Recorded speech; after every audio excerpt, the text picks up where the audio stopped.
So in this video, I'd like to address contact issues from an integral lens. And what I mean by that is outside organismic contact, extraterrestrials, in other words. Trying to frame it in a way that is skeptical, but yet rational, but yet as comprehensive as possible. Always partial, but as comprehensive as I can. Not to say that there's not rather not to say that there are more comprehensive views out there or not, just as comprehensive as I can. So I'm moving from the position that there are a number of primary perspectives that ought to be looked at to get comprehensiveness, namely my own perspective, which would include my thoughts, my feelings, my emotions. Similarly, if you're going to do the same analysis, you'd look into your thoughts, your feelings, your emotions on these issues. It does provide some information. For me personally, there has been a few strange things in my life. I have been either blessed or cursed to have gone through these, some of which are non-ordinary state experiences. More to the point of extraterrestrial contact would be one in which I felt that I actually had a communicative act or activity with another being, in which there was a voice that said, and along with it, a felt sense experience in my heart. It seemed, in other words, there was what felt to be a physical release, and therewith sort of an emotional release.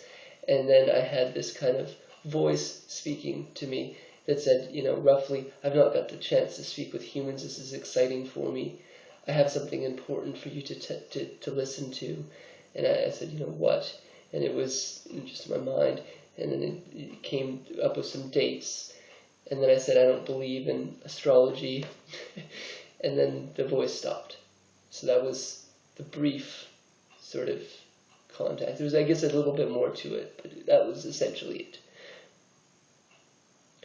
So that would be one more or less pertinent personal experience that does play a role for me, but not necessarily for you, because you don't have access to my interiority. The only thing that you can gather from me is my integrity, whether or not you have seen consistently or believed consistently that I spoke what seemed to be truthful things to you. And, particularly if you're somebody that hasn't listened to me or know me, then the importance of that statement doesn't sit very well. So, that's a part of this analysis, in my opinion. Another one that's similar to that, but a little bit different from, is my embeddedness in, the social construct, etc., and then how that shades my own thoughts, feelings, and emotions. In other words, I'm embedded in cultural worldviews that express the notions of such things as, if we come into contact with aliens, they'd be either very spiteful or very peaceful, not very much in the middle ground. That seems to be the kind of cultural zeitgeist of alien contact in general. And so that's shading, to some extent, my thoughts, feelings, and emotions on this topic.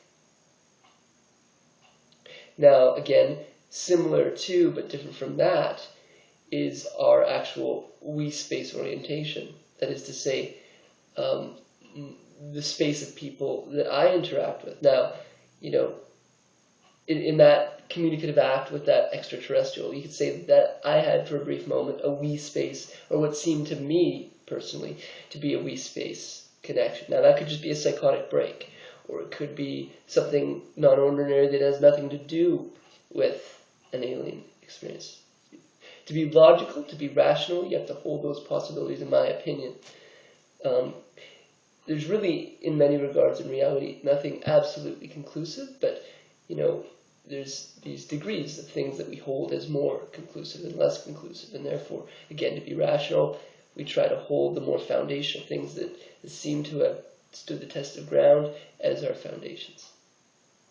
But one of those is that we seem to share this we space. To make sense of reality, we are, when we're doing good communicative acts, we are in resonance. We're in mutuality. You understand me, I understand you. In that mutual space, we're resonating in a beautiful way that enhances both you and I.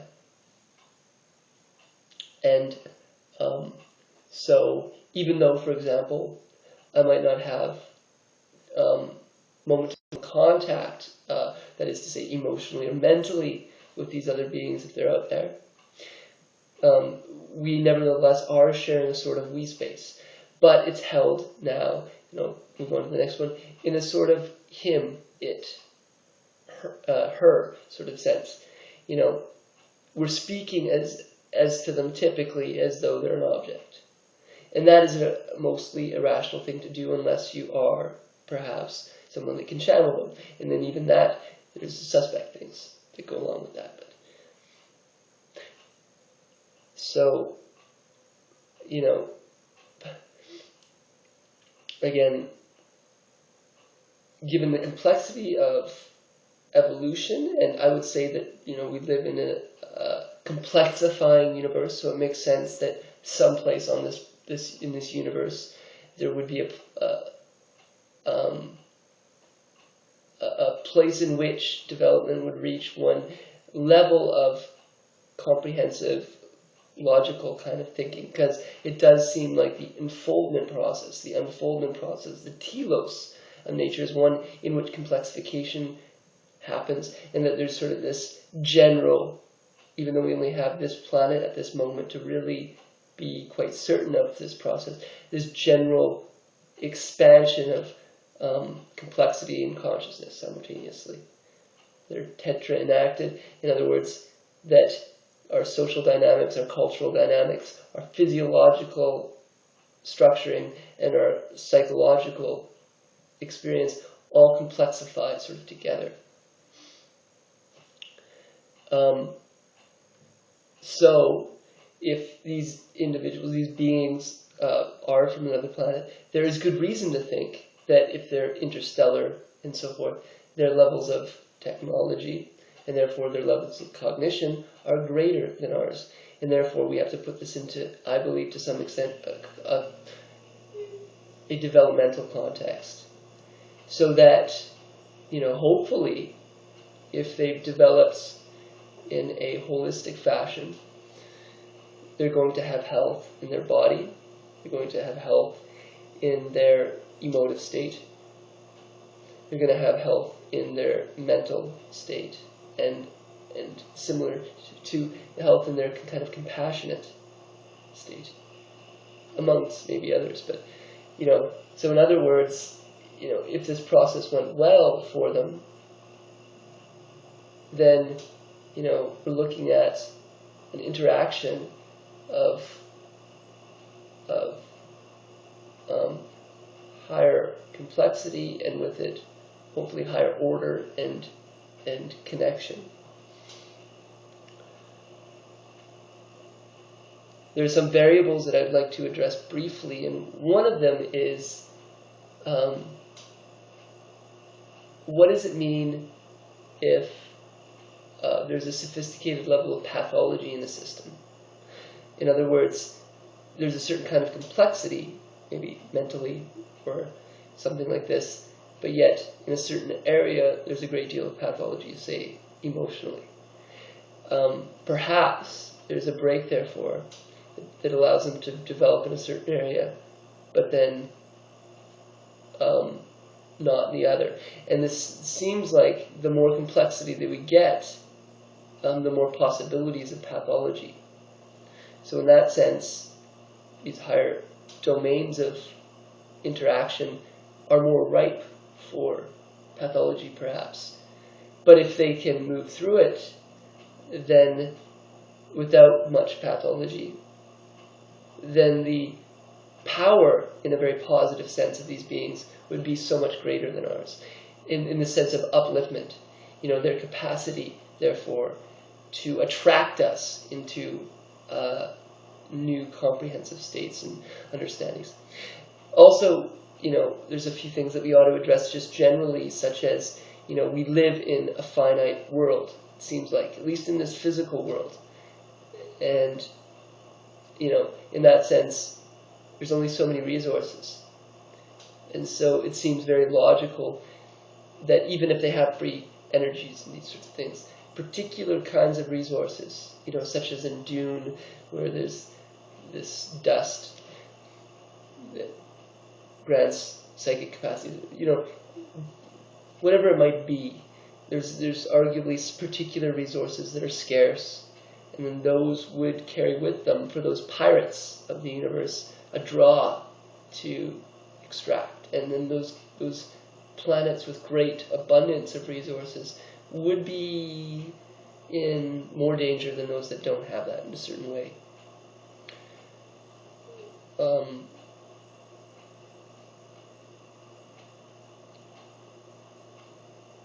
And so, if we are in fact moving into a place where we have to deal with these dynamics of a greater community, a greater we, and with it greater technologies, arguably, and greater potentials for personal development and states of consciousness and so forth. It faces, it's like many big leaps in life, much like, in our own lives when we have to leave our home, our house, our parents' home, and, go find a job or go to school. But even more dramatic than that in many regards, because now this new we space that we're ushered into, there's so many more complexities to it. We are the most, we're very, very primitive in relation to the others, arguably. So we are ripe for being taken advantage of. But, it's with anything, you've got to use your best discernment that you've got, try to stay as healthy as you can, do what you can, in other words, honor those major perspectives that you do have access to. And I would say that those things are like goodness, truth, and beauty. The introspect, contemplate, use that to your advantage, and that has a reciprocating effect of enhancing other people's lives. You are more contemplative. You have more sophisticated thoughts to offer, which gets us into this we space, this good space. That is, if we're going to enhance our justness in our society, then we need to treat others respectfully, and with the notion of resonating and uplifting our conversation, our collective conversation. That's something that we want to carry with us. And then, always within us, the questioning self, that part of us that is searching for what is out there, which is ever shifting because of these complexities. These ever novel realizations do change the very understanding underneath our feet. And then,